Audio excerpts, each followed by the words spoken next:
Hi, this is Emerald and welcome to the Diamond Net. So I said that I would post a video on Saturday, so this is like my half-hearted attempt to actually do that. So sorry I don't have a full official video to give you guys today. But basically, I just wanted to talk a little bit about a phenomenon that I noticed in myself, and I also noticed it because I follow a forum of people who are seeking enlightenment and, trying to sort of understand non-duality and, to kind of get in that mind space. And there's a tendency that I personally noticed that people don't really know where to put their preferences. So there's this idea that when you look at the world, you have to accept, and because essentially you're noticing that there's really no right or wrong, and that everything is valid and comes from a divine source. And so if you go and you judge and you say, oh, that shouldn't be this way or that should be this way, that essentially that seems to kind of get in the way, and it would if you're making a statement like that. However, a lot of people confuse this and say, oh, well, that means that, I can't really have preferences, because aren't preferences saying that, I want things to be one way and another way? But you have to look at your preferences as thoughts and emotions. And because they're thoughts and emotions, they're just part of the rest of reality. They're not separate from it. So you also have to accept your thoughts and emotions as they come up. So if you look at it that way and you disidentify from your thoughts and emotions, you can see it that they're just another part of this reality. So when you look at them, you can say, oh, I'm noticing that I have a desire for things to be this way. Or, oh, I have a desire for things to be that way. And that's just a fact. That desire has come up. That thought has come up. And so that too needs to be accepted and not resisted. There's nothing wrong with having preferences. That's just part of what's here.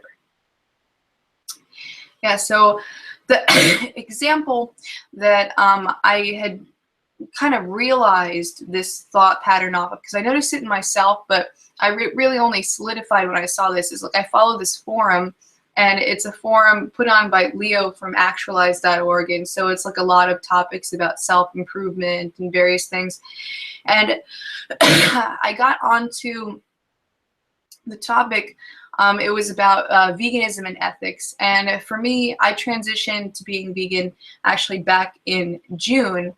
And I had noticed that there was this tendency for people, and this is not an indictment of character or judgment or anything, it was just something that I noticed, a tendency to kind of use the non-dual truth that, oh, well, you have to kind of harm other things, if you step on microbes and everything, it's kind of the same type of thing. There's no way you can actually go through reality without hurting anything.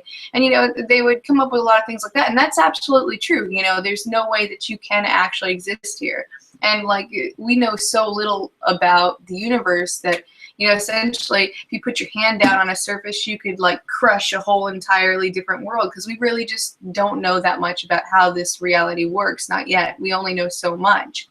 So basically, I had seen all these things, and it made me realize that, yeah, that's true. Yes, that's true. But at the same time, that wouldn't be the reason why someone would want to go vegan in the first place, because it's more of an emotional thing. It's more of a preference-based thing. My thought and my reason for going vegan was that basically, if I can't watch the production happen of the products, then I probably shouldn't be partaking in it myself. It was an emotional thing. And so if you've ever heard the phrase, don't bring a feeling to a facts fight, it was the opposite, don't bring facts into a feelings fight. So it was more a matter of personal preference than relying on an intellectual understanding of non-dual truth. So basically, having the intellectual understanding of non-dual truth should not kind of usurp what you're actually feeling. You want to always check in and see what your actual emotions are, and not just kind of explain them away using non-duality. So here's an example, okay, a non-dual truth is that there's no such thing as right or wrong. And that's true. In the grand scheme of things, if it's happening, it's what should be happening. So there's no right or wrong there. But at the same time, if you use that to explain away something that you see that really sits wrong with, like if you see something terrible go on that you don't want to have happen to somebody, and then you explain it away using the non-dual truth, it's like, yeah, well, you know, this terrible thing just happened, but at the same time, there's no right or wrong, and so I'm not going to do anything even though this murder just went on, you know. So technically, yes, the murder, it wasn't right or wrong from the ultimate perspective. From the ultimate perspective, everything's from a divine source. Everything is perfect, you know, and that's true from that perspective. But also, as with this human experience, there are emotions, there are feelings that come up. So those things are not to be negated. You know, so basically that was just something that I wanted to mention, something that I've been kind of like kicking around in my head for a couple weeks since I read that forum post. And again, that was just like one example out of many. I've done this many times where I've invalidated my emotions because it doesn't jibe with my intellectual understanding of what's true, or, you know, certain insights that I've had. But the thing to realize is that truth-seeking is a really fluid kind of thing. And during my experiences, like, it wasn't like all of a sudden during my experiences where I had been in touch with the non-dual truth, it wasn't as though I was neutral emotionally. It wasn't like all of a sudden my emotions were nullified. I was definitely at peace, and there was bliss that would come up, but there was also like anger and sadness and things like that. So I still felt my emotions, and I still had preferences. And in fact, those things, I was so much more in touch with what I really felt at the time, because I didn't have any blinders on. Like, it wasn't harmful to me to be able to know exactly what I want out of any given situation, or how I feel during any given situation.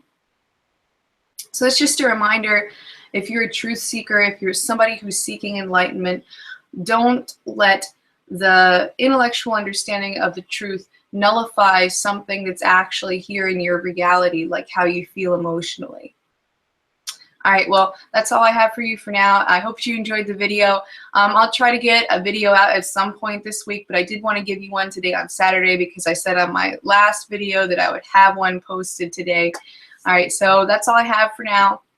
Hope you enjoyed it. Bye.